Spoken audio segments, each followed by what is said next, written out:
week's champion trends feature Lee Sin, Nidalee, Gangplank, Syndra, Kha'Zix, and Shyvana. I'm Lindsay with Zam, and this is LolKing's League Trends. Let's dive into Summoner's Rift. This week, the increases in pick rates have Lee Sin at the top of the list. Syndra, Kassadin, Lucian, and Caitlyn follow up. It seems that it doesn't matter how the jungle changes, players always go back to the Blind Monk. The Helen Keller of the jungle requires high mechanical skill in order to mold him into one of the strongest junglers in the game. His early game is one of the best, with the ability to win duels against other champs. The go-to build for Lee Sin hasn't changed much, it's still Spirit of the Elder Lizard into a Sightstone. Besides Nunu, he is one of the few junglers that can optimally use Sightstone, and the item not only gives him greater map control, but it also allows him to have added mobility to safeguard. This champ has great objective control due to his execute on Resonating Strike when combined with Smite. Even though Lee Sin excels at the jungle role, he's also been known to be a switch hitter for the top lane. He can pretty much lane against any champion. For tougher lanes, he can max Safeguard for sustain in lane. Against a weaker lane, he can max Tempest to do mixed damage. Along with Teleport in the top lane, Lee Sin is capable of making plays around the map and getting in position for game-winning kicks. Chuck Norris approves. Decreases in pick rates have Twitch up first with just over 7%, while Jax, Nidalee, Master Yi, and Nocturne trail behind. Even though Nidalee and her stupid javelins are still too strong, she shows up on the decreased picks list this week. The Bestial Huntress was always considered a very strong siege champion due to her ability to poke with what I officially dub as Stupid Javelin Toss.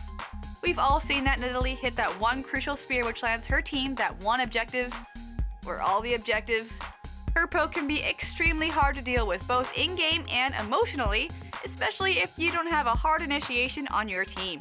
Paired up with a marksman like Lucian or Caitlyn, towers just don't stand a chance. And neither do you. But there is a silver lining, albeit a very, very small one. Nidalee's biggest weakness is that her wave clear pre-6 is just okay. You can also counterpick against her. The recent rise of Twisted Fate would do the trick nicely. Potentially, Nidalee would be shoved under her tower in that matchup, giving the winning edge to TF, especially if he lands a gold card while she's running away. With people learning how to counter her, it's just one of the reasons why we see her going down. Good! Take your stupid javelins and go! Nobody wants you! I'm fine. Everything's fine. This week, the increases in win rates has an eyebrow-raising Urgot at the top of the list. Is this real life? Meanwhile, Gangplank, Kassadin, Sejuani, and Galio finish off this list. It was tough to pick which champ to do an analysis on with this list, and we went with the Pirate. Because pirates. Gangplank is an interesting champion as he's been played in nearly every role and yet hasn't seen any changes recently. Critplank seems to be the most popular build, Static Shiv and an Infinity's Edge. Since his Q, Parlay, applies on-hit effects, that means it will proc both the Static Shiv and Crit.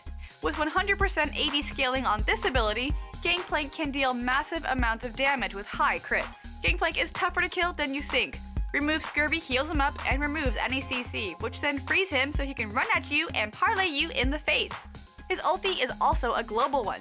Cannon Barrage randomly hits targets, but the ability also slows the targets within the ability range.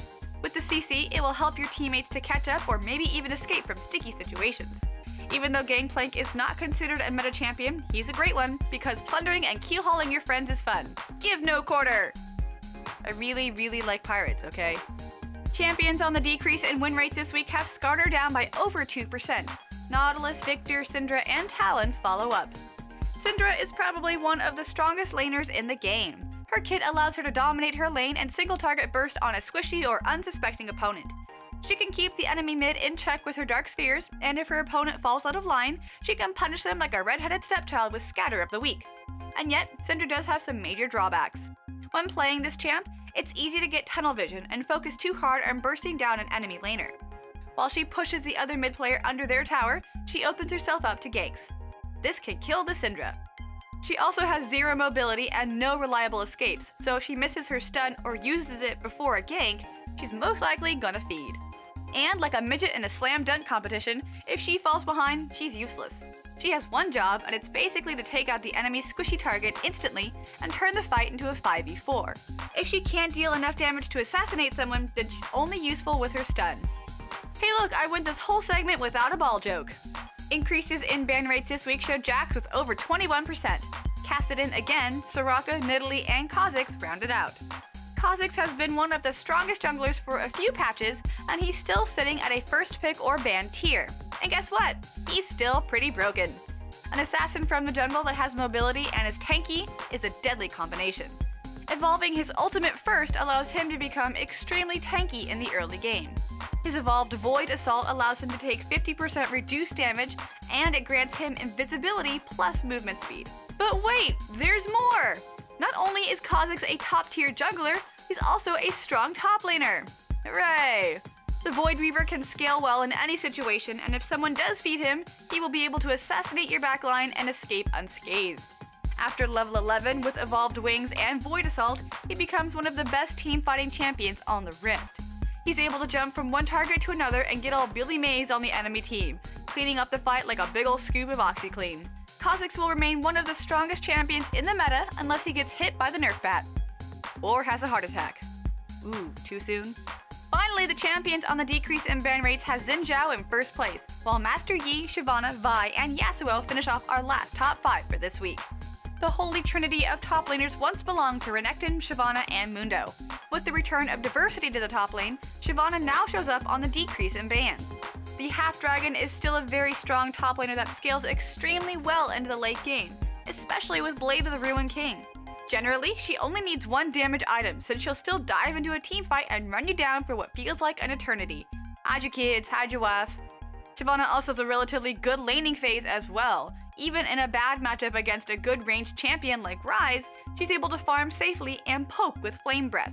Once Shyvana gets an edge in the lane, she can start proxy farm between 2 towers as her burnout quickly kills minions. In a sticky situation, she can always use her Dragon's Descent as an escape to jump over walls or create distance. To recap, she can do it all, plus scare the pants off of you running you down as a dragon.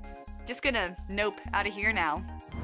And that's it for this week's show. Please be sure to subscribe to LolKing on YouTube to keep up on these league trends and other great content, and make sure you check out my new show Waypoint on LolNation TV. Be sure to subscribe to Cloth5 on YouTube for more great analysis, and follow me on Twitter @LindsayGeektron. Thank you so much for watching. I'll see you guys later.